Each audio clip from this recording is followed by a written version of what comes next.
आस्था के महाकुंभ में करोड़ों की संख्या में जो श्रद्धालु हैं, जो साधु संत हैं, उनका जमावड़ा लगातार बना हुआ है। इसी पे ज्यादा चर्चा करेंगे। मौजगिरी आश्रम प्रयागराज के नागा तपस्वी महंत शिवानंद गिरी जी हमारे साथ मौजूद है। महाराज जी, अगर बात की जाए आस्था का जो महाकुंभ चल रहा है, उसको लेकर के साधु संत क्या सोचते हैं? देखिए, साधु संतों का तो ये पर्व है, और चूंकि हमारे भारत सनातन धर्म की अगर देखा जाए तो विश्व का सबसे बड़ा अगर कोई त्योहार है, कोई पर्व है, कोई उत्सव है, तो वो महाकुंभ होता है। और ये जो विशेष करके कुंभ होने के बाद भी इतनी भीड़ जो जनसंख्या में जनता आ रही है, उसका कारण ये है कि 144 साल बाद जो योग जो नक्षत्र में ये कुंभ पर्व पड़ा है, उस पर्व को कोई भी अपने हाथों से जाने नहीं देना चाहता है। इसी उद्देश्य से सभी लोग कुंभ स्नान के लिए लगातार नित्य प्रतिदिन बढ़ते जा रहे हैं।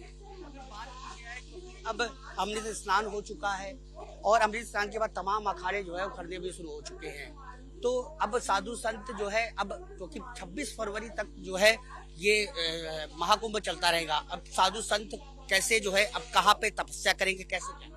देखिए, सभी संतों का जो अभी धर्म ध्वजा जो है, बारी बारी से सभी साधु आप जो कह रहे हैं वो कितनी ढीली होती है। हमारी संत परंपरा में धर्म ध्वजा पे 4 तनी होती है। जब तक वो 4 तनी ढीले नहीं होंगे, जब तक कोई भी साधु अपने गंतव्य के लिए पलायन नहीं करते हैं। जिसमें कि जूना अखाड़ा और भी अनन्य अखाड़े हैं, तो उनमें 2-4 अखाड़ों का तनी ढीला हो चुका है। सभी लोग बनारस काशी के लिए प्रस्थान कर चुके हैं। अब जो मिनी कुंभ अगर आप देखेंगे तो बनारस में मिनी कुंभ संतों का, नागा तपस्वियों का लग चुका है। चूंकि वहाँ पे जितने भी संतों के पुकार होते हैं, जितने भी संत नए परंपरा में आते हैं, उन सभी का आधार कार्ड, ये वो जो कागज पत्र कार्रवाई होती है, वो अपने अपने मुख्य अखाड़े बनारस की में ही होती है। अब यहाँ जो भीड़ है, वो भीड़ आपको मैंने बताया कि ऐसे अवसर को कोई जाने नहीं देना चाहता है। और कुंभ जो है 45 दिन का है, जिसमें कि अभी 45 दिन पूरे होने में भी अभी समय है।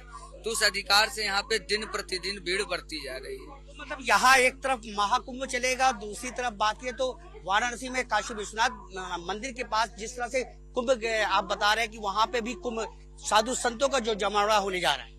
हाँ, वहाँ पे भी मिनी कुंभ लग रहा है। वो शिवरात्रि तक वहाँ पर सभी लोग स्थापित रहेंगे। नागा सन्यासी जितने भी हैं, जिनके सभी देवता यहाँ से जो जाएंगे, वो देवता नगर प्रवेश जिसे कहते हैं, नगर वर्णन करते हुए अपने अखाड़े में स्थापित हो जाएंगे। और 15 दिन साधु सभी हर्ष उल्लास के साथ होली शिवरात्रि करके और होली खेल के बाबा विश्वनाथ के साथ फिर अपने अपने सभी आश्रम के लिए पधार जाएंगे। और चूंकि प्रयागराज में अगर आप देखेंगे तो प्रयागराज में मल मास भी होता है, जिसे अधिक मास कहते हैं, जो कि हर वर्ष लगता है। उस नजर से भी अगर आप देखेंगे तो अभी उसी की भीड़ ये आपको देखने को मिल रही है। बात की जाए क्योंकि शिवरात्रि है 26 फरवरी को, और जिस तरह से हमने देखा अमृत स्नान में जब नागा साधु जब आगे चलते हैं, एक अद्भुत, एक अदृश्य जो है नजारा वो सामने आता है।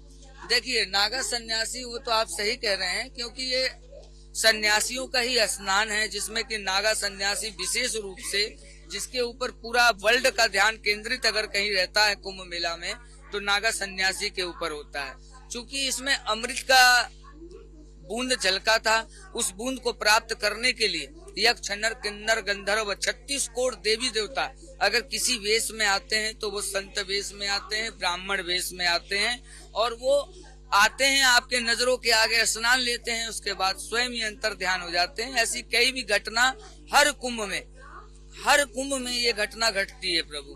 तो कहने का अर्थ यह है कि सन्यासी जो हैं, नागा तपस्वी, वो आपने देखा होगा तो नहान के बाद सब अलोप हो जाते हैं। तो वो क्यों होते हैं? क्योंकि वो सब मर्यादा पुरुषोत्तम है। जैसे भगवान राम, उनके एक तरीका से देखेंगे तो आराध्य भी होते हैं, वो अपनी मर्यादाओं में रहते हैं। मैं भी हूँ, मैं भी नागा तपस्वी हूँ। अभी मैं आपको वस्त्र पहन के दिख रहा हूँ। जब हमारी पेशवाई होगी या अखाड़े से कोई बात होगी तो हम लोग अपने दिगंबर अवस्था में आते हैं। महंत शिवानंद गिरी जी महाराज, इनका साफ कहना है कि जिस तरह से जो महाकुंभ चल रहा है, आस्था का महाकुंभ, दिव्य भव्य अलौकिक, उसको लेकर के जो साधु संत है वो काफी प्रसन्न है। कैमरा राउंड के साथ संजीव सिंह, MH न्यूज, प्रयागराज महाकुंभ।